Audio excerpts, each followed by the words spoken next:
"Land that helicopter or you'll be arrested." That's what the self-appointed HOA sheriff screamed while a rescue helicopter circled above my property, trying to save an injured child. Clipboard in one hand, fake badge in the other. Linda Greaves planted herself right in the middle of the landing zone as if her imaginary HOA airspace law mattered more than a kid's life. The rotor wash whipped her hair into a frenzy, but she just stood there, barking threats about illegal air traffic while paramedics begged her to move. Neighbors shouted, cameras rolled, and a boy's breathing got weaker by the second. She thought she was enforcing order. In reality, she just lit the fuse on her own destruction, a chain of events that would bring SWAT, the FBI, and her entire crooked HOA empire crashing down. By the way, where are you watching from? And what time is it right now? 3 months before Linda Greaves tried to stop a medevac helicopter with nothing but a clipboard and her own delusions. It was just a quiet Tuesday morning, the kind of Arizona morning where the sun was already glaring down with that dry, merciless heat by 8 a.m. Cicadas buzzed like static in the mesquite trees, and the air smelled faintly of wet earth from the garden. For a while, I could almost pretend life was simple again. I was out in the orchard with my kids, Josh and Emily, tending to the peach and apple trees my late wife, Claire, had planted before she passed away. Claire used to say, "These trees will grow along with the kids, so they'll always have something to come home to." I'd promised her I'd keep that orchard alive no matter what. Josh, 12 years old and growing like a weed himself, had the garden hose aimed like he was putting out a fire, making sure every root got its share. Emily, 9, sat cross-legged in the grass near the sprinkler, letting the spray tickle her toes and giggling as she tried to catch water droplets in her hands. The sound of their laughter mixed with the hiss of the irrigation line. It was one of those moments you wish you could bottle up forever. That was when the peace shattered. "Excuse me, sir? Daniel Price, I presume." The voice was sharp, nasal, and carried the smug confidence of someone who thought she was the law, the judge, and the executioner all rolled into one. I turned toward the driveway and saw her, a woman in her early 50s, marching across my lawn like she was leading a parade no one else had agreed to join. She was dressed in khaki slacks, a pale blue blouse buttoned all the way to her chin, and a wide-brimmed visor. Tucked under her arm was a clipboard, and at her hip dangled a measuring tape like some kind of suburban gunslinger's holster. The name tag on her chest read L. Greaves, HOA Compliance Officer. Linda stopped 2 feet away from me and adjusted her glasses like she was preparing to deliver a diagnosis no one wanted. "You are in violation of Article 9.2 of the Coyote Ridge Estates Community Standards," she announced. "Your fruit trees exceed the 4-foot height restriction along property boundaries." I just stared at her for a second, making sure I'd heard right. "Ma'am, this house was built in 1991. Claire and I bought it 5 years ago, long before this HOA even existed. These trees have been here since the 90s. Josh had stopped watering and was edging closer to me, his eyes narrowing at this stranger barking orders in our backyard. Emily was still giggling at the sprinkler, oblivious, which was probably for the best. Linda ignored my point entirely and began scribbling something on her clipboard. Her pen strokes exaggerated like she was signing a royal decree.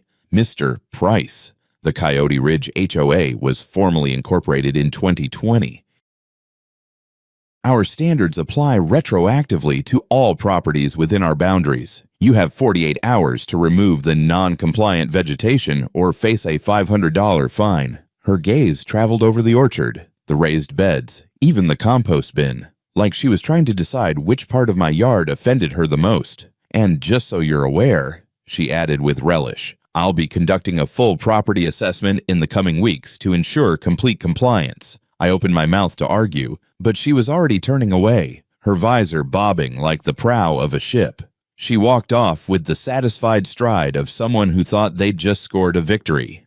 That evening, after I'd put the kids to bed, I found an envelope in my mailbox. I assumed it was the violation notice she'd promised, but it was worse, much worse. It wasn't just a fine. It was a summons to county court for serious urban planning violations. The language was so stuffed with legal jargon and official-sounding codes that for a moment I wondered if maybe I was in trouble. But then I thought about Claire, about her planting these trees with Emily strapped to her back, about the day she'd told me, No matter what happens to me, keep this garden going. It's the heart of our home. No HOA, especially not one run by a power-drunk woman with a measuring tape, was going to strip away what Claire had left behind. The next morning, with a mug of black coffee in hand, I sat at the kitchen table and started digging into who exactly Linda Greaves was. What I found made my stomach twist. Her Facebook profile was like peering into the mind of a hall monitor who never grew out of middle school. Post after post documented violations in our neighborhood: grass half an inch too long, mailboxes painted in unauthorized colors, Halloween decorations left up too long. She wrote each post like it was a public service announcement, often attaching grainy, over-zoomed photos. Then I found our pictures. There were shots of Josh shooting hoops in the driveway, Emily drawing chalk flowers on the sidewalk, one of me unloading bags of compost from the truck, and then, buried among the posts, the one that made my hands clench around my coffee cup until it threatened to crack, a photo of Emily, taken through her bedroom window as she got ready for school. The caption read, "Privacy starts with proper window treatments. Community standards apply even to children's rooms." 40 people had liked it. 40 neighbors, or so-called neighbors, thought it was fine for a middle-aged HOA officer to photograph a 9-year-old through her window. That was when I realized this wasn't about fruit trees. It wasn't about property values or community aesthetics. This was about control. About a woman who had found a legal-looking excuse to pry into people's lives and play petty dictator. And if she thought I was going to roll over, she'd picked the wrong dad to mess with. The next step was clear. I needed to figure out just how far her obsession went. And I knew exactly who to call. Marcus Hill lived 2 streets over with his grandmother, Edna. He was one of those quiet geniuses you never hear about until you need them. A drone engineer who could build surveillance gear out of spare phone parts and duct tape if you gave him an hour. We hadn't talked much outside of neighborhood barbecues, but I knew he'd had run-ins with Linda before. When I called him, he didn't even sound surprised. "Dan, I've been wondering when you'd reach out about her," he said, his voice carrying a hint of weary amusement. "She's been harassing my grandmother for months, says her rose bushes are aggressively fragrant." "Marcus," I said. She took a picture of Emily through her bedroom window. "I'm not letting this slide." He went quiet for a moment, then sighed. "Come by my place tomorrow. I've got something you need to see." The following afternoon, I stood in Marcus's garage, surrounded by drone parts, half-built circuit boards, and monitors showing live aerial feeds of different properties. Edna was out back tending her roses, humming to herself, unaware that her garden was apparently a national security threat in Linda's eyes. Marcus turned his laptop toward me and hit play on a video. It showed a bird's-eye view of our neighborhood, captured from one of his drones. "See those?" he said, zooming in on tiny black dots mounted in trees, on utility poles, even hidden inside decorative lampposts. "Those are cameras," he continued. "Wireless, weatherproof, night vision, and guess whose property has the most coverage?" I leaned closer, my stomach knotting. "Yours," he said flatly. It hit me like a punch. She wasn't just taking the occasional picture. Linda had built a network to monitor us, not just me, but other families, especially ones with kids or elderly relatives. Recording someone on private property without consent was a felony in Arizona. Every one of those cameras could mean thousands in fines and prison time. And now, thanks to Marcus, I had proof. I looked at him and said, "Marcus, it's not just about me anymore. She's watching everyone." He nodded grimly. "And the worst part, this is just the surface. I think she's been at it for years. I didn't know it then. But that was the moment the war really began." Marcus leaned back in his chair, rubbing his forehead like he was debating whether to even tell me the rest. "Dan, I've seen a lot of shady stuff in my line of work, but this is organized. She's not just nosy, she's running a full-blown surveillance operation under the cover of an HOA." I frowned. "But why? What's the endgame here? If she hates trees and gardens so much, she could just hand out fines and move on." Marcus tapped the side of his laptop. "Because it's not about the fines. It's about control. And maybe leverage. If you know enough about someone's life, their routines, their secrets, you can pressure them into doing what you want." That made my stomach turn. I glanced at the paused video, frozen on a shot of one of those black dots in a mesquite tree bordering my property. The idea of her sitting somewhere, watching my kids play in their own yard like they were part of her private TV show, made my skin crawl. I asked the obvious question, "Have you gone to the police?" Marcus gave a bitter laugh. "I tried. Once. 3 years ago. I got pulled over for driving suspiciously in my own neighborhood. 6 hours in county lockup while they tore my Tesla apart looking for drugs. Didn't find a thing, but the damage was done. After that, I keep my head down. Cops around here, let's just say they don't make a big distinction between the good hills and the bad ones." His words hit me hard, but then he pointed to the camera feed again. "But this filming kids in their bedrooms, blocking out old ladies' yards, this is different. This is something I will help with." That night, I went home and checked every inch of Emily's bedroom window. Sure enough, there it was, a tiny matchbox-sized camera, mounted in the old oak tree just outside, painted to match the bark. Screws weathered from months of sun and rain. I stood there with that little black eye in my hand, the wind rustling through the branches, and I realized something that made my jaw tighten. Linda hadn't just started this when the HOA moved in. She'd been watching us since the day we arrived, waiting, taking notes. Claire used to tell the kids that home was the one place in the world they'd always be safe. And here was this woman, turning our refuge into a fishbowl. I called Marcus at 7 the next morning. "We've got to take this further." He hesitated. "Dan, you're asking me to go up against someone who has her hooks in the whole neighborhood and probably in the county too." "I know," I said, "but this isn't about fighting the HOA anymore. This is about protecting kids." Marcus was quiet for a beat, then let out a long sigh. "Bring the camera over."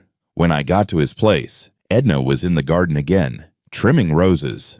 I couldn't help thinking about how Linda had complained about their aggressive fragrance. The irony of a woman planting spy cameras while whining about the smell of flowers wasn't lost on me. Marcus took the device from my hand and examined it like a jeweler inspecting a diamond. High-end, 6-month battery life, wireless transmission, night vision. Somebody spent real money on this. He glanced up at me. "This isn't some nosy neighbor with a Ring doorbell. Dan, this is tactical. This is federal-level stuff." That gave me an idea. I called the only law enforcement officer I trusted, Deputy Miguel Alvarez. We'd gone to high school together, played on the same football team. If anyone would hear me out, it was him. We met at the county courthouse. I showed him the camera, the drone footage, and a map Marcus had put together marking all the known devices. Alvarez whistled low. "In Arizona, recording someone on their private property without consent is a felony. 10 grand per device, plus 2 years in prison each. And with this many cameras, we're talking 6 figures in damages. Easy." I felt a spark of hope until he added, "Problem is, Linda's been cozying up to the right people. Sheriff's re-election campaign, mayor's charity events. She's made herself useful. You want to take her down. You'll need evidence so strong it can't be buried." That night, I couldn't sleep. I sat at the kitchen table, thinking about Claire, thinking about the way Emily's face lit up when the peach blossoms came in. And I decided we weren't going to wait for Linda to slip up on her own. We were going to make her the next day. I called Marcus. "I've got an idea. We give her exactly what she wants, a chance to catch me breaking the rules, and we make sure every illegal thing she does in the process is caught on camera." Marcus's slow grin told me he was in. But before we could set the trap, we needed to know who we were really dealing with. That's where Tom Brennan came in. He was a private investigator, ex-state police, with a voice like gravel and a talent for finding the skeletons people tried hardest to hide. 3 days later, Tom slid into a booth at Rusty's Diner and dropped a manila folder in front of me. "Your HOA queen bee," he said, tapping the folder. "She's not Linda Greaves. Her real name's Brenda Kowalski. Changed it in 2018 right after getting fired from Pinnacle Security for falsifying safety certifications. Before that, she was selling fake security clearances to anyone with cash until one of her cleared employees robbed his workplace blind." I opened the folder. The mugshot staring back at me was younger, hair shorter, but the eyes were the same cold marbles I'd seen in my orchard. That's not all, Tom said. 3 restraining orders from former co-workers, all describing the same surveillance, harassment, false police reports, total control freak behavior. And you might want to sit down for this, the HOA treasurer, Martha Kowalski. That's her mother. I froze mid-page turn. You're telling me her mom is on the board? Tom nodded. Sweet old lady. Probably doesn't even know her daughter's been using her financial credentials to skim from the community fund. 34 grand gone over the last year and a half. Phantom invoices. Fake maintenance bills. I closed the folder, my mind racing. If this was true, and with Tom's track record, I didn't doubt it then Linda, or Brenda, or whatever she wanted to call herself, wasn't just a petty tyrant. She was a career criminal who'd found a gold mine in HOA leadership, and I had just decided I was going to shut her down for good. That night, I sat in the kitchen, staring at Tom Brennan's folder like it was a loaded weapon. Inside were documents that could blow Linda Brenda out of the water. Her fake name, her history of harassment, the embezzlement trail so clear you could follow it with your finger. But as damning as it all was, it still felt like holding a grenade without the pin pulled. If I wanted this to stick, I needed the one person who could turn that grenade into a precision strike, Martha Kowalski, Brenda's own mother. I'd seen Martha at HOA meetings small, soft-spoken, always knitting in the back while her daughter barked orders. She looked like the kind of woman who sent you home with a slice of pie, not the kind who knew she was enabling a felony. I took a deep breath and dialed her number. She answered on the 3rd ring, her voice gentle but cautious. Mrs. Kowalski, this is Daniel Price. I need to talk to you about your daughter. Please, just hear me out before you hang up. There was a long silence. Mr. Price, if this is about those violations, I've told Linda she might be a little too forceful, but she doesn't listen to me anymore. It's not about the violations, I said quietly. It's about the fact that she's been stealing from the community fund, using your financial information to do it. The pause on the other end was so long I thought the line had gone dead. When she finally spoke, her voice was shaking. What are you talking about? I told her everything Tom had found. The name change, the fake security job, the embezzlement, the restraining orders. The part where her sweet knitting circle reputation had been used as a shield for her daughter's crimes. She listened in stunned silence, only breaking in to say, I wondered where she got the money for all that security equipment, and she told me she was consulting for other HOAs. By the time I finished, I could hear her quietly crying. I thought I was helping her get back on her feet, she whispered. I didn't know I was funding this. I didn't want to twist the knife, but I needed her help. Mrs. Kowalski, if you want this to stop, really stop, I need you to give me access to the HOA's financial records. We can prove what she's been doing, and we can stop her before she ruins more families. The silence stretched again. Then, her voice grew stronger. You're right. I've been making excuses for her for years, but this has gone too far. Tell me what you need me to do. By midnight, we had a plan. Martha would quietly copy the HOA's records for the last 2 years.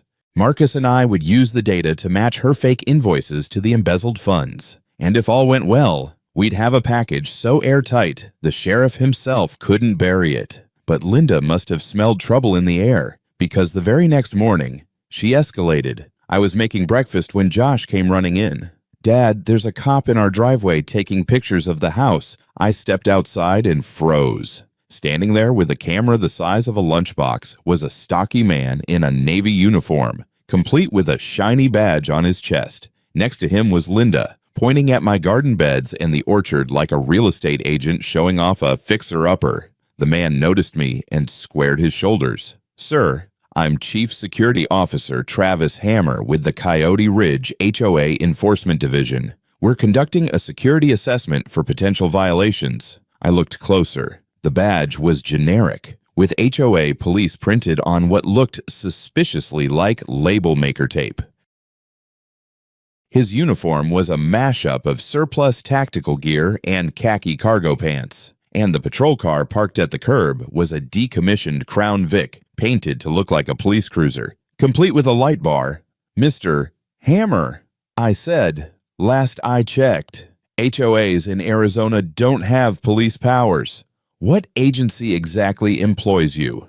Linda stepped forward before he could answer, her voice smug as ever. The HOA has contracted Hammer Security Services to enforce compliance. Officer Hammer has full authority to investigate violations and issue citations. Travis puffed his chest like a bantam rooster, but I saw the flicker of uncertainty in his eyes. 3 days later, that rooster nearly cost someone their life. Marcus called me in a fury. Dan, they blocked my grandmother's ambulance. Edna had been having chest pains. Marcus called 911. But when the ambulance tried to reach their house, Travis had parked his fake cruiser across the narrow street and refused to move, demanding proper HOA transport permits. The paramedics had to park 2 blocks away and haul the stretcher on foot. Edna was lucky she survived the delay. I don't remember my exact words to Marcus, but they ended with, "They've crossed a line." When Linda announced an emergency community safety meeting that evening, I made sure to be there. The room was packed more people than I'd ever seen at one of these HOA dog and pony shows.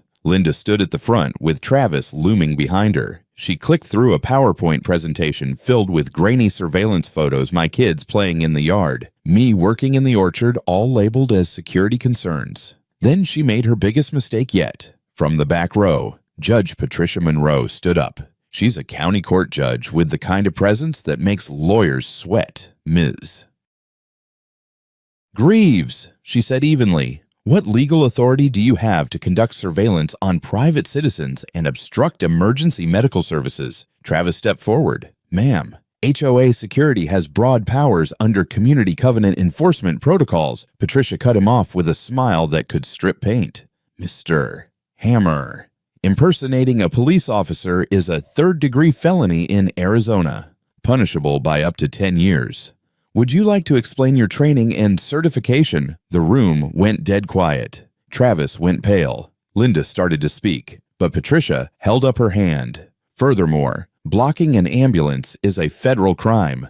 I suggest you both get lawyers. For the first time since this nightmare began, I saw something in Linda's face I'd never seen before. Fear. And I knew this was far from over. But the tide was starting to turn. When I walked home from that HOA meeting, the air in the neighborhood felt different. It wasn't exactly friendly, not yet, but there was a shift I could sense in people's eyes. Folks who had been avoiding me for months weren't ducking behind fences or crossing the street anymore. Some even gave me a quick nod as I passed. The fear Linda had spent years cultivating was starting to crack, and the humiliation Patricia Monroe handed her in public had wedged that crack open. But if I've learned anything about people like Linda Greaves, it's this: they don't fold when cornered. They flail, they lash out, and when they're desperate, they can get dangerous. The very next morning, I woke up to find a strip of yellow tape stretched across my driveway. Not the professional kind you'd see at a real crime scene, but the cheap hardware store variety.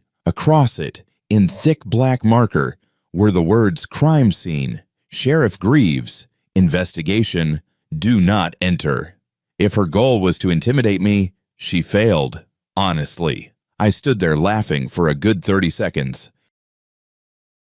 The tape was crooked. The handwriting looked like it had been scrawled by a bored middle schooler, and she'd actually written sheriff in quotes, like even she didn't believe it. Still, the message was clear: she wasn't retreating. If anything, she was going to escalate. And when people like Linda escalate, they also make mistakes. I was counting on that. 2 weeks later, I decided it was time to change the conversation. Instead of waiting for Linda to strike again, I wanted to show the neighborhood who I really was. I organized an open garden day at my property, a tradition Claire had dreamed of back when the orchard was just saplings. She used to imagine kids running between the peach trees, learning about compost, picking tomatoes straight from the vine. I figured if neighbors could see what Claire had started, they'd know I wasn't the villain Linda made me out to be. The morning was perfect for it: blue skies, a light breeze, the smell of basil and rosemary drifting through the air. By 10 a.m., 15 families had shown up. Kids darted between rows of green beans and marigolds while parents sipped lemonade and made polite small talk. I set up a table with baskets of fresh peaches and jars of homemade jam, and, for the first time in a long time, the property felt alive. Deputy Alvarez arrived with his 8-year-old son, Mateo, whose curiosity burned hotter than the Arizona sun. He peppered me with questions. Why do you plant marigolds next to tomatoes? What's the difference between compost and mulch? Do earthworms really help the plants grow? I answered them all with a grin, loving every second. For a little while, I forgot about Linda entirely. Then Mateo's attention snagged on the old chicken coop at the far end of the property. Claire had built it years ago during her brief chicken-keeping experiment, but we'd repurposed the structure as a trellis for climbing beans after the noise of the neighborhood spooked the hens into early retirement. The wooden frame was still there, peaked roof, weathered beams, about 8 feet tall. "Mr. Price, can I climb up there to take pictures of the whole garden for my school project?" Mateo asked. Eyes bright. I hesitated. The beams were old, sun-bleached, and not exactly engineered for human weight. But Mateo was careful, and his dad was right there. I gave him the green light, with a warning. "Just don't go higher than you can climb down safely." I wish I'd said no. Mateo had just reached about 6 feet when the sharp crack of splitting wood cut through the air. Time slowed. The main beam gave way, sending the top of the structure collapsing sideways. Mateo dropped with it, disappearing into a tangle of wood, chicken wire, and bean vines. The sound of his cry was enough to stop every conversation cold. Alvarez was at his son's side in an instant, kneeling in the dirt. I rushed over and saw the damage. Mateo's leg bent at an unnatural angle, his chest rising shallow and uneven. "Don't move him," Alvarez barked, his training as a deputy snapping into place. Possible spinal injury, possible internal bleeding. I was already pulling out my phone. The 911 operator picked up on the first ring. I explained the situation, my voice tight, and she didn't waste words. Flight for Life is dispatching a UH-60 Blackhawk, ETA, 7 minutes. Clear a 100-foot square landing zone immediately. Remove anything that could become airborne in the rotor wash. The crowd scattered. Parents grabbed buckets, tools, folding chairs, anything that could be blown into the air. A couple of the dads started moving parked cars out of the field. I ran to clear a section of grass at the far end of the orchard. Back near the fallen coop, Alvarez was talking to Mateo in a low, steady voice. "Stay with me, buddy. Remember those peaches you wanted to pick next week? You still owe me a peach pie." Remember, I could hear the faint whump, whump, whump of the helicopter's rotors before I could see it. When it came into view, skimming over the rooftops, I felt a surge of relief. We had a clear patch. The medics would land, and Mateo would get the care he needed. That's when Linda arrived. She emerged from behind the barn, visor clamped to her head, clipboard in one hand and something shiny in the other. She strode straight into the middle of the landing zone, hair whipping wildly in the rotor wash, and planted her feet like she was blocking a runaway train. "Unauthorized medical flights require HOA permits," she shouted, her voice somehow managing to cut through the deafening thrum. "Land that helicopter, and you'll be arrested for illegal air traffic violations." The pilot veered off, banking hard to circle for another approach. Alvarez's head snapped up. "Linda, move! My son is dying!" She didn't flinch. She raised her shiny badge high, the same $12.99 fake from Amazon she'd flashed at the meeting, and bellowed, "Sheriff Greaves, HOA Enforcement Division. This is an airspace violation." Something in me broke right then. I yanked my phone from my pocket, opened Facebook, and hit go live. "This is Linda Greaves," I told the camera, pointing straight at her, blocking a rescue helicopter from landing to save an injured child. Within seconds, other parents around me had their phones up too. Comments poured in. Save Mateo started trending in the live chat. The Blackhawk made a send approach, dropping lower. Linda stepped forward again, directly into its path. The pilot had no choice but to pull up. Behind me, Mateo's breathing was shallow, his lips tinged blue. Alvarez started rescue breathing, his face tight with panic but his hand steady. I could see sweat pouring down his temples despite the cool wash of air from the helicopter blades. Then the pilot's voice came over the radio, loud enough for all of us to hear civilian interference with a medical emergency, requesting activation of Federal Obstruction Protocol. The dispatcher didn't hesitate. SWAT deployment authorized. Units inbound. Somewhere in the distance, faint at first, came the rising wail of sirens. Linda's head swiveled, and for the first time, I saw uncertainty flash across her face. Maybe it was the phones pointed at her from every angle. Maybe it was the parents screaming for her to get out of the way. Or maybe it was the realization that she'd just turned herself into a viral villain in real time. But she didn't move. The Blackhawk banked away again, waiting for clearance it wasn't going to get until someone physically removed her from the zone.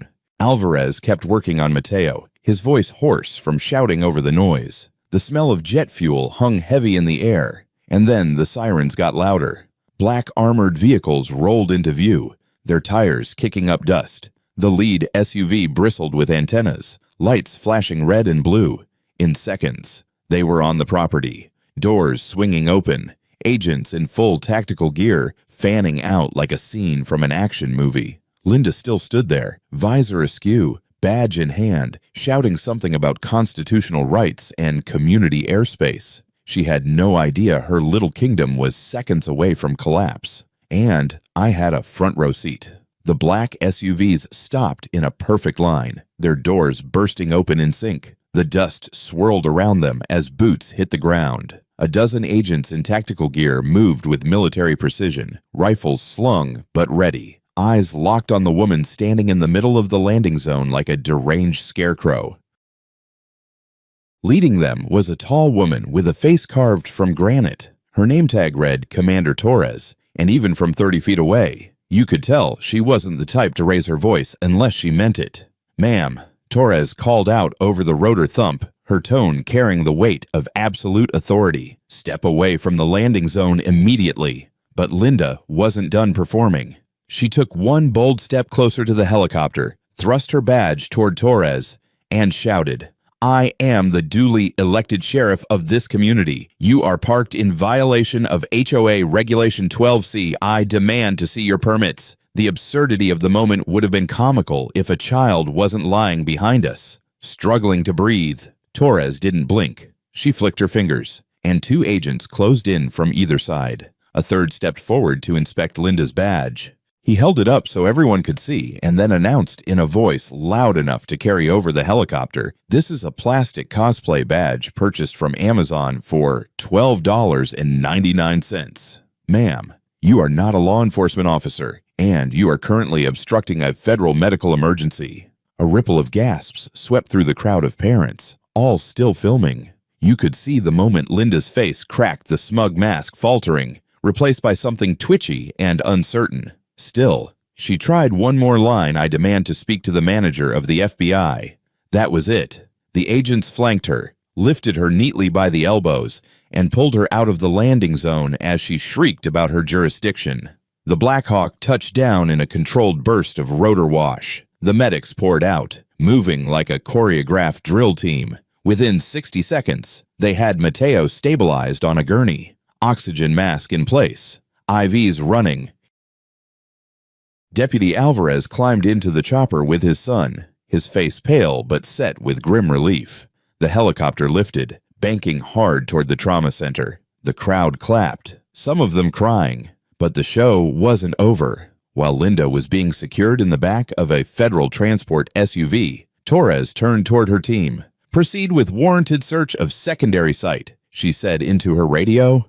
I frowned. Secondary site. That question answered itself when the SWAT convoy roared away from my property, heading toward the HOA clubhouse 3 miles down the road. Half the neighborhood followed in their own cars. Word spreading like wildfire, the feds were raiding Linda's HQ. When we arrived, Travis Hammer was out front, still wearing his knockoff police gear and leaning on his fake Crown Vic like it was a prize-winning horse. His expression said he had no clue what was coming. "Officer, I think there's been some kind of misunderstanding," he began when Torres stepped out of the lead SUV. "Mr. Hammer," she cut in, eyeing him up and down. "You're under arrest for impersonating a law enforcement officer, interfering with emergency medical services, and about 15 other federal charges we'll go over downtown." The color drained from his face as agents cuffed him and marched him to a waiting vehicle. Then the clubhouse doors were breached. Within minutes, the scene coming out of that building had the crowd gasping. Down in the basement, the agents had found what looked like a war room for suburban surveillance. 20-plus monitors displayed live feeds from around the neighborhood living rooms, kitchens, bedrooms, kids doing homework, elderly residents making tea, all captured without permission. This wasn't just nosiness. Marcus murmured beside me, his own phone filming every second. This is industrial-grade spying. Each feed was labeled with a resident's name and a color code: green for compliant, yellow for troublemakers, red for priority targets. Agent Martinez from Cybercrimes appeared on Torres's radio. "We've got an AI facial recognition system here, tracking over 200 residents, license plate readers, predictive movement algorithms, full psychological profiles." Whoever set this up wasn't just running an HOA, they were running a black ops program. The crowd erupted in shocked chatter. I felt sick to my stomach thinking about Emily's face logged in some twisted database, and the discoveries kept coming. Behind a false wall, the agents found an arsenal that looked like it belonged to a small military unit: semi-automatic rifles, tactical vests embroidered with HOA enforcement, smoke grenades, even riot shields. "What in God's name were they planning?" I muttered. Beside me, Patricia Monroe's jaw was tight. Nothing good. But the real gut punch came when the feds cracked open a locked storage room and found rows of safety deposit boxes. Inside, $9 million in cash, labeled as community improvement funds. It was proof of what Tom Brennan had warned me. This wasn't just about control. It was about money. A lot of it. And Linda had been laundering it right under everyone's noses. When they finally wheeled out the hard drives and servers, I knew it was over for her. The reign of Sheriff Greaves had ended. But this wasn't just a takedown. It was the beginning of the reckoning. By the time the last of the agents filed out of the HOA clubhouse, the Arizona sun had dipped low enough to paint the parking lot in long orange shadows. But even with the day winding down, the energy in the air was electric. Neighbors who hadn't made eye contact in years were huddled together in small knots, swapping war stories about their own run-ins with Linda and Travis. Some laughed in disbelief. Others shook their heads in quiet anger. For years, Linda had ruled through isolation, keeping everyone too wary of each other to form real connections. Now, standing in that parking lot with the FBI methodically hauling out boxes of evidence, those invisible walls were finally crumbling.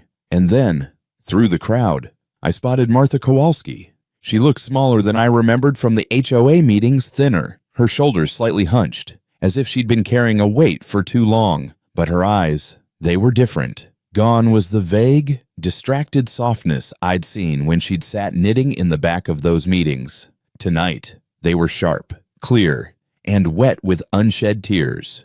Clutched against her chest was a small black external hard drive. Without hesitating, she walked straight past the gossiping neighbors, past the armed agents, and stopped in front of Commander Torres. Her voice was steady, but low. 8 terabytes of financial records. She said, every transaction, every false invoice, every penny Brenda stole from this community and from me.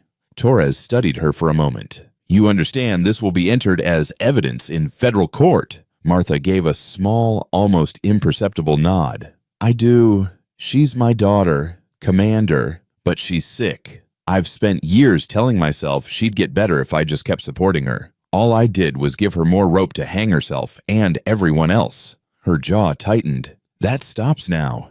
You could feel the air shift. The people closest to them had gone silent, watching this tiny woman, the mother of the so-called Sheriff Greaves, sever the last tie of loyalty in public. Even the agents paused for a second, as if they knew this was more than just the handover of a hard drive. It was a breaking point. Torres took the drive carefully. "You've done the right thing, Mrs. Kowalski, for the community and for yourself."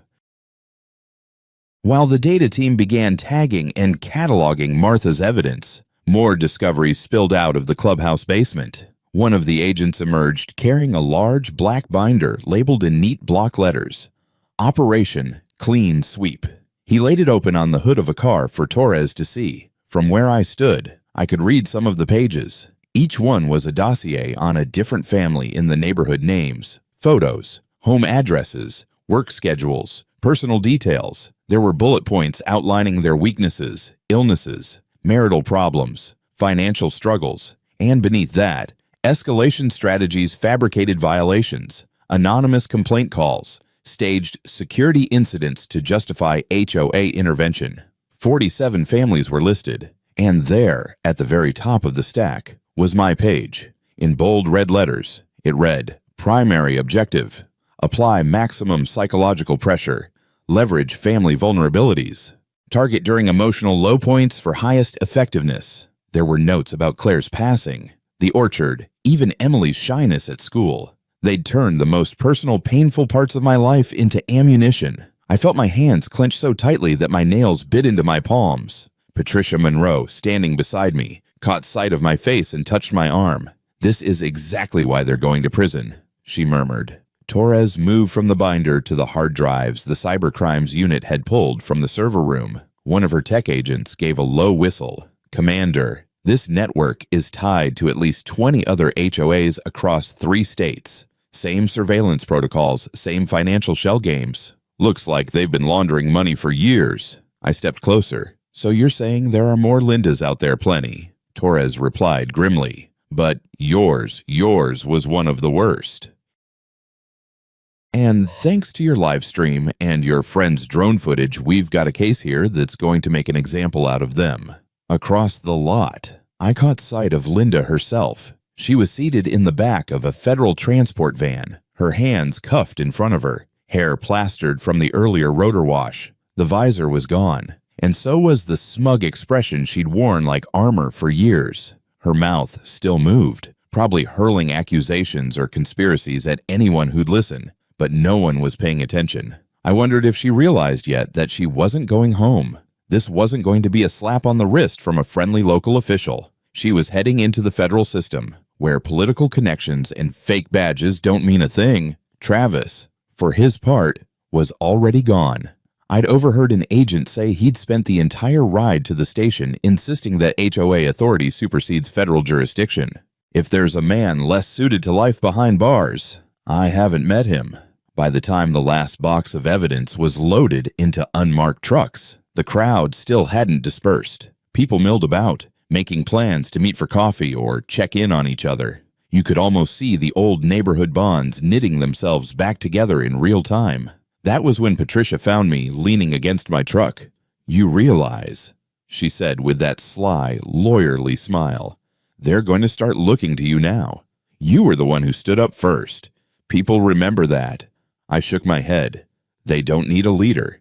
They just need to start looking out for each other again." Patricia's eyes softened. "Exactly. And you reminded them how to do it." She paused, then added with a smirk, "Also, it's not a bad thing to have a judge as your +1 at block parties." I chuckled. "I'll keep that in mind." As the last agents rolled out, taking Linda and her empire with them, I stayed behind for a minute longer. The clubhouse, once her fortress, sat dark and empty, its windows reflecting the fading light. On the drive home, I passed the orchard. The low sun lit the peach trees in a warm, golden glow, each leaf backlit like a tiny lantern. For the first time in months, I didn't scan the branches for hidden cameras. The only eyes on this property now were the kind Claire had imagined: neighbors, friends, and family. The war, Torres had warned me, wasn't over. If this network was as big as they thought, there were plenty more battles ahead. But here, in Coyote Ridge, we'd won the biggest fight. And Linda Greaves, fake sheriff, HOA tyrant, and career con artist, was never coming back. I tightened my grip on the wheel and allowed myself a smile. Tomorrow, I'd go back to tending the orchard, back to the promises I'd made to Claire. But tonight, I'd let myself enjoy something I hadn't felt in a long time: peace. The next morning, the peace I'd fallen asleep to still hung in the air, but it felt delicate, like the stillness after a violent summer monsoon, when the clouds haven't quite decided if they're done with you yet. The orchard was drenched in soft gold from the sunrise, dew clinging to every peach leaf, and for a second, I could almost believe the whole thing had been a bad dream. No HOAs, no fake sheriffs, no helicopters circling because a child couldn't breathe. But reality doesn't like to stay quiet for long. At exactly 7:12 a.m., my phone buzzed on the nightstand. A text from Marcus Turn on Channel 4. "Right now." Still half asleep, I shuffled into the living room, clutching my coffee like it was the only thing keeping me vertical. I clicked on the TV, and there she was, Linda Greaves, in a bright orange jumpsuit, her hands cuffed in front of her, being walked into federal court by two U.S. Marshals. The visor, the clipboard, the smug expression all gone. Her hair hung limp, and her eyes darted nervously toward the cameras lining the courthouse steps. The news anchor's voice was calm, almost clinical. Former Coyote Ridge HOA president, also known by her legal name, Brenda Kowalski, faces 25 federal charges, including racketeering, wire fraud, money laundering, unlawful surveillance, and obstruction of emergency medical services. Investigators allege she was the ringleader of a multi-state scheme that defrauded homeowners of more than $50 million over the last 8 years. $50 million. I knew she'd been stealing, but hearing that number out loud made my stomach knot. And it wasn't just from us, this was bigger than I dared to imagine. The segment cut to footage from the raid my Facebook live feed stitched together with SWAT body cam footage. The chopper finally landing, agents hauling boxes of cash and computers out of the HOA clubhouse, Travis being shoved into the back of a federal van in his fake police gear. It was surreal watching it, as if I were just another viewer. Then, an image I'd never seen before appeared. Commander Torres at a press conference, standing at a podium, flanked by two FBI agents in suits. She spoke clearly, with the calm weight of someone who knew the scope of what they'd just accomplished. This operation dismantled one of the most organized and predatory HOA fraud networks in the country, and it started because one resident had the courage to speak up, document everything, and refuse to be intimidated. I froze. She was talking about me. I don't blush easily, but I'll admit I stood there in my living room, coffee halfway to my lips, feeling my ears burn. By the time the segment ended, my phone was a brick of notifications. Messages from people I knew, people I hadn't heard from in years, and a surprising number from numbers I didn't recognize. Some were reporters wanting quotes. Others were complete strangers from other states, telling me they were dealing with their own Linda and asking how I'd managed to beat mine. One text in particular stopped me. "We've been living under this same kind of harassment for years. Your story gives us hope. Thank you." It hit me harder than I expected. For months, I'd been fighting to protect my kids, my late wife's orchard, and my own sanity. Now I was realizing the fight had ripples people were watching, and maybe, just maybe, it meant they could fight back too. I stepped outside to clear my head. The air still held the cool bite of early morning. Josh and Emily were already in the orchard, racing each other between the rows of peach trees, their laughter echoing. For the first time in what felt like forever, it was just laughter, no glances over shoulders, no sudden freezes at the sound of a car slowing near the house. Halfway down the row, I spotted Patricia Monroe leaning against the fence. She'd traded her judge's robes for a wide-brimmed straw hat and jeans, but she still carried herself with the same quiet authority that could make a room fall silent. "You made the news," she said with a wry smile. Twice, actually. Once as the hero who brought down a criminal HOA president, and once in a segment about how to recognize signs of HOA abuse. I shook my head, still a little dazed. "I didn't do it for headlines." "I know," she said. "That's exactly why it matters." She let that hang for a moment before adding, "But you also need to understand you're not done." I frowned. "Not done." She stepped closer, resting her arms on the fence. Torres told me last night they have evidence of at least 23 other communities with the same kind of setup: hidden surveillance, harassment, fake violations. People are going to look to you, Daniel, not just here, everywhere. The thought was both flattering and exhausting. "Patricia, I'm just a guy who grows peaches and fixes broken irrigation lines." She tilted her head, a smirk tugging at her lips, "and takes down a multi-state criminal empire in his spare time." I laughed despite myself. That was situational. Her smirk softened into something more serious. Situations have a way of finding the people who can handle them. And whether you like it or not, you've just been volunteered. That night, after the kids were asleep, I sat at the kitchen table with a legal pad and a pen. I wasn't sure why at first. Maybe it was just the leftover adrenaline, or maybe it was Patricia's words echoing in my head. I started jotting ideas, a neighborhood association built on cooperation, not control. Workshops on homeowners' rights, a network for people to share resources and advice on fighting abusive HOAs. Templates for legal letters, so no one would have to face these bullies unarmed. It felt ambitious, even a little crazy. But as I wrote, I kept hearing Claire's voice from the first spring we planted the orchard. You don't grow something this big just for yourself. You grow it so everyone can share in the harvest. By the time midnight rolled around, I had a rough outline of a plan. It wasn't perfect, but it was a start. And for the first time since the day Linda Greaves marched across my lawn with her clipboard, I wasn't thinking about defense. I was thinking about building, about making sure no one else would have to go through what we did. The war in Coyote Ridge was over, but I knew deep down my fight was just beginning. 2 days after sketching out my late-night plan, the first test came sooner than I expected. I was tightening a loose irrigation valve in the orchard when Marcus showed up, holding his phone like it was a live grenade. "You're not going to believe this," he said, handing it to me. On the screen was a Facebook group post from a town I'd never heard of in New Mexico. The photo at the top was painfully familiar, a grainy zoom shot of someone's front yard, complete with red circles and arrows marking violations. The caption read, "We're cracking down. All non-compliant yards will face fines or legal action." And the woman who posted it, she was wearing the same smug expression I'd seen on Linda 100 times, right down to the clipboard and weaponized smile. "Her name's Carla," Marcus said. "My cousin lives in that neighborhood. Says she's got cameras in half the houses already." I stared at the photo. Different state, different face, same playbook. That night, I called Patricia. "What do you know about HOAs in New Mexico?" She chuckled softly. "About as much as I know about peaches. Not a lot, but enough to be dangerous. I think I found another Linda," I told her.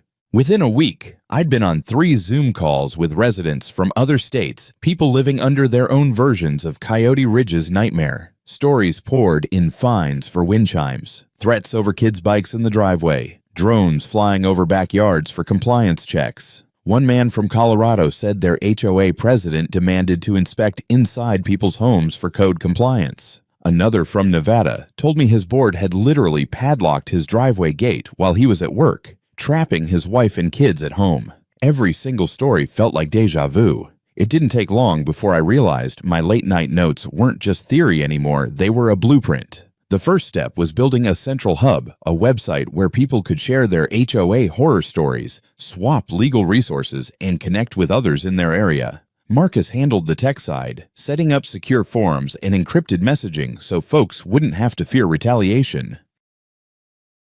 Patricia began drafting plain English guides to state HOA laws, and I started writing up our own case, step by step, so others could see exactly how we'd built an evidence trail that even Linda couldn't squirm out of. The site went live on a quiet Tuesday morning. By Friday, we'd had over 2,000 visitors from 9 different states. Some were just curious. Others were desperate.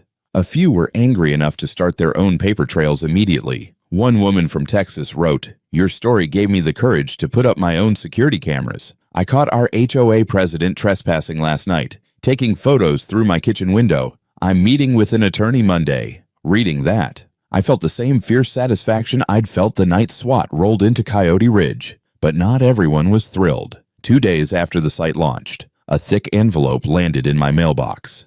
No return address. Inside was a single typed page. "Mr. Price, you have inserted yourself into matters that do not concern you.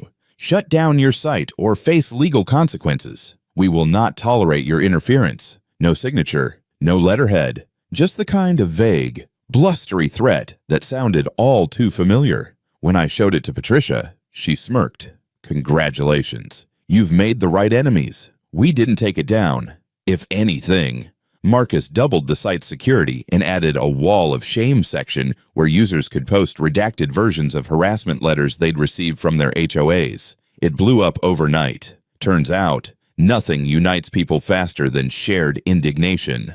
Meanwhile, Life in Coyote Ridge was settling into a rhythm I hadn't thought possible 6 months ago. Kids were riding bikes in the street again. Neighbors were planting whatever they wanted in their yards without worrying about measuring tape inspections. And the HOA free zone sign at the entrance had become a minor tourist attraction. People stopped to take pictures next to it like it was a landmark. One Saturday, while I was setting up for the farmer's market stand in the orchard, a man approached me, mid-50s, wiry build, wearing a ball cap pulled low. "You Price?" he asked. "That's me," I said cautiously. He stuck out his hand. "Name's Dennis. I'm from Ridgeview, Utah. Heard about what you did here. We've got our own problem worse. Maybe. Wondering if you'd come talk to some folks back home." I hesitated. Traveling to another state to help strangers wasn't exactly on my to-do list. But then I remembered the man from Nevada, the woman from Texas, the hundreds of people who'd sent messages saying they felt trapped. "All right," I said finally, "but I don't do this alone. If I come, I bring my team." Dennis grinned. "That's all we want." That night, I sat in the orchard with Marcus and Patricia, the three of us lit by a single hanging bulb strung between the peach trees. The kids had gone to bed hours ago. The air smelled faintly of rosemary from the herb garden, and the hum of crickets filled the silence between our words. "We've got a chance here," Patricia said, leaning forward. "What happened in Coyote Ridge can be a model, not just for Utah, but anywhere these HOA bullies operate." Marcus tapped the table. "We take it step by step. No heroics, no risks we can't manage. But we make it clear no one's untouchable." I looked at both of them, feeling that same steady determination I'd felt the day I pulled Emily's window camera out of the oak tree. Linda's empire was gone, but the fight was bigger now, and I was ready. 3 weeks later, we were on the road. Marcus drove his old Ford F-250 with me riding shotgun, a laptop balanced on my knees, and Patricia following in her SUV with boxes of legal templates, HOA bylaws, and copies of the evidence binders from Coyote Ridge. The trip to Ridgeview, Utah, was 9 hours of open desert and occasional bursts of green farmland, plenty of time for me to wonder what exactly we were walking into. Dennis had been vague on the phone. "It's bad," he'd said, "but folks are scared to talk unless they trust you." When we finally rolled into Ridgeview, the first thing I noticed was how polished everything looked, almost too polished. Every lawn was clipped to the same height, every mailbox identical. Not a single car sat in a driveway. They were all hidden away in garages. The streets were eerily quiet for a Saturday afternoon. We pulled up to Dennis's place, a modest single story with a front porch just big enough for 2 chairs. He ushered us inside quickly, like he didn't want the neighbors seeing us linger. In the living room, 6 other residents were waiting. They all looked uneasy, glancing toward the curtained windows as if expecting someone to burst in. Patricia set her box of documents on the coffee table. "Let's start simple," she said. "Tell us what's been happening." The stories came fast. A woman fined $500 for hanging a wind chime visible from the street. A family threatened with eviction because their teenage son's pickup truck did not align with the community aesthetic. Security patrols photographing residents' backyards without permission. One man swore his HOA president had entered his home unannounced under the excuse of inspecting foundation stability. It was Coyote Ridge all over again, the intimidation, the overreach, the obsession with control. When Marcus asked about leadership, the room went quiet. Finally, a man named Paul leaned forward. "Our president's name is Robert Decker, retired military, runs the board like a boot camp. And he's got a security guy named Nolan who's unpredictable." That unpredictable part turned out to be an understatement. Later that evening, Dennis drove us past the HOA clubhouse, a 2-story brick building with dark-tinted windows. In front, a stocky man in tactical gear stood with his arms folded, scanning the street like a sentry. "That's Nolan," Dennis muttered. "He's been known to follow people home if they talk back at meetings." Patricia raised an eyebrow. "Private security claims he's community law enforcement." I didn't need to hear more. We'd seen this movie before, the fake authority, the intimidation, the culture of fear, and I knew exactly how it ended. The next day, We met with a small group of residents willing to be the core of our resistance. Step 1 was education. Patricia walked them through their state HOA statutes, highlighting every law Decker's board had been breaking. Marcus set up a secure group chat for communication, and I taught them how to discreetly document incidents, timestamps, photos, video, witness statements. Evidence is your armor. I told them, the moment you have enough of it, they can't hide behind intimidation anymore. Over the following week, we started getting messages, daily grainy photos of Nolan trespassing, audio recordings of Decker making threats, scans of HOA invoices with suspicious maintenance charges. It was the same pattern Linda had used, just with a different face and a different zip code. On our last night in Ridgeview, Dennis hosted a backyard barbecue for the small group. As the sun dipped behind the Wasatch Mountains, kids ran barefoot in the grass. Music played low from a portable speaker. And, for the first time since we'd arrived, I saw these people laugh without looking over their shoulders. This is what they're afraid of, Patricia said quietly beside me. Neighbors talking to each other, finding out they're not alone. I nodded. Once you see it, you can't unsee it. And once you can't unsee it, they've already lost. When we left the next morning, Dennis shook my hand with a grip that nearly broke my knuckles. "You've given us a fighting chance," he said. "We won't waste it." The drive home was long, but it felt different this time. We weren't just 3 people from a small Arizona town anymore. We were the start of something bigger. And somewhere out there, I knew Decker, Nolan, and every other petty dictator in a polo shirt could feel the ground shifting under their feet. They just didn't know yet how far the cracks would spread. 2 months after we left Ridgeview, the news broke. It started as a short blurb in the Utah state paper, Ridgeview HOA President Resigns Amid Investigation.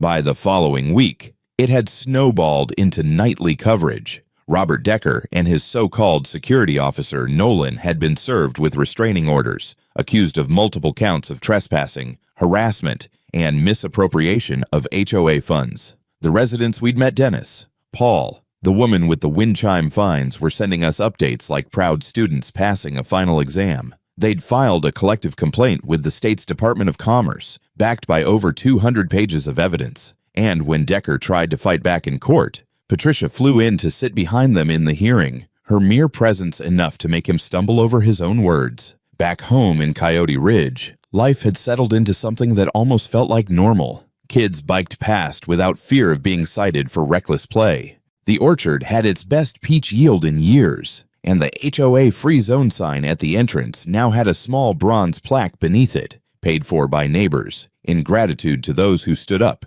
spoke out, and set us free.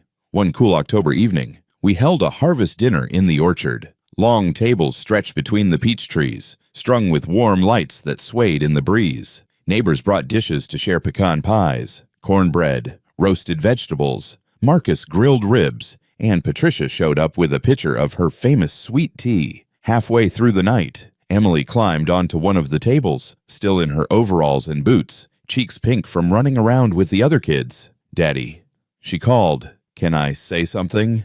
The crowd quieted. She looked out over the neighbors, her voice steady. "Thank you for helping my dad, and for making it so we don't have to be scared anymore." I felt something catch in my throat.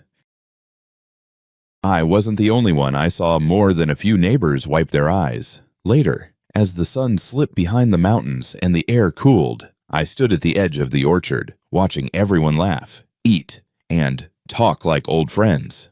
For years, Linda's greatest weapon had been isolation, keeping us suspicious of one another, breaking our trust. Now the fences were down, both literally and in spirit. Patricia joined me, handing me a plate of cobbler. "You know," she said, "this could work anywhere. What we did here, in Ridgeview, there's no reason it can't keep spreading." I nodded slowly.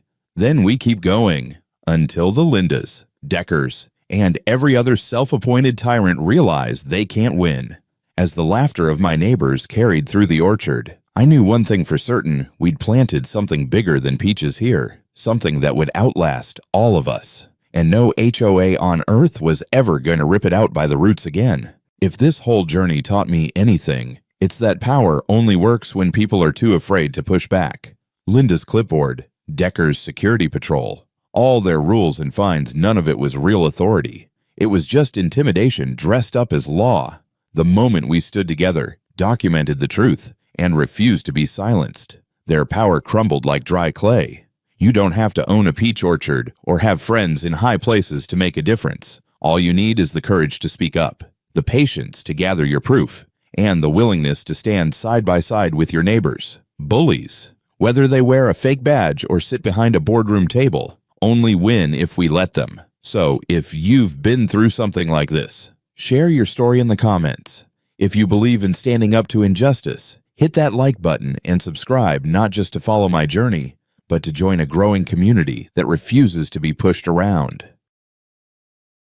Because together, we're not just fighting back, we're taking back what's ours.